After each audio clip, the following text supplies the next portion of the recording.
A news ಕನ್ನಡಕ್ಕೆ ಸ್ವಾಗತ. ಕರ್ನಾಟಕದಲ್ಲಿ ಇತ್ತೀಚೆಗೆ ಸುರಿದ ಭಾರೀ ಮಳೆಯಿಂದಾಗಿ ಪ್ರಮುಖ ಜಲಾಶಯಗಳಲ್ಲಿ ನೀರಿನ ಪ್ರಮಾಣ ಏರಿಕೆಯಾಗಿದೆ. ಹಾಗಾದರೆ ಇಂದು ಯಾವೆಲ್ಲ ಡ್ಯಾಮ್ಗಳಲ್ಲಿ ನೀರಿನ ಪ್ರಮಾಣ ಎಷ್ಟಿದೆ ಎಂಬ ಕ್ವಿಕ್ ಮಾಹಿತಿ ಇಲ್ಲಿದೆ. ಹೊಸಪೇಟೆಯ ತುಂಗಭದ್ರಾ ಜಲಾಶಯದ ಒಟ್ಟು ಸಾಮರ್ಥ್ಯ 105 TMC. ಸದ್ಯ ಈ ಡ್ಯಾಮ್ನಲ್ಲಿ 94.74 TMC ನೀರು ಸಂಗ್ರಹವಾಗಿದೆ. ಒಳಹರಿವು 11,000 ಕ್ಯೂಸೆಕ್ ಇದ್ದರೆ ಹೊರಹರಿವು 8,121 ಕ್ಯೂಸೆಕ್ ಇದೆ. ಅದೇ ರೀತಿ KRS ಜಲಾಶಯದಲ್ಲಿ ಒಟ್ಟು 49 TMC ಸಾಮರ್ಥ್ಯವಿದ್ದು ಪ್ರಸ್ತುತ ಡ್ಯಾಮ್ನಲ್ಲಿ 30 TMC ನೀರು ಸಂಗ್ರಹವಾಗಿದೆ. ಡ್ಯಾಮ್ನ ಒಳಹರಿವು 1,551 ಕ್ಯೂಸೆಕ್ ಆಗಿದ್ದರೆ ಹೊರಹರಿವು 2,907 ಇದೆ.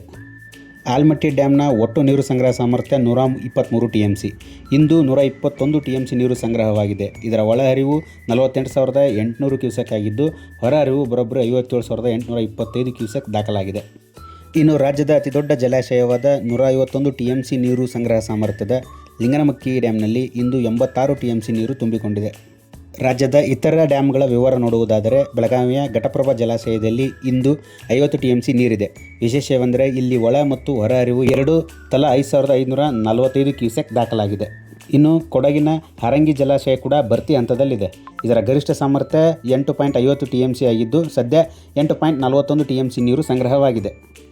ಅದೇ ರೀತಿ ಹೇಮಾವತಿ ಡ್ಯಾಮ್ನಲ್ಲಿ ಒಟ್ಟು ನೀರಿನ ಸಾಮರ್ಥ್ಯ 37 TMC ಇದ್ದು ಇಂದು 35 TMCಯಷ್ಟು ನೀರು ಸಂಗ್ರಹವಾಗಿದೆ.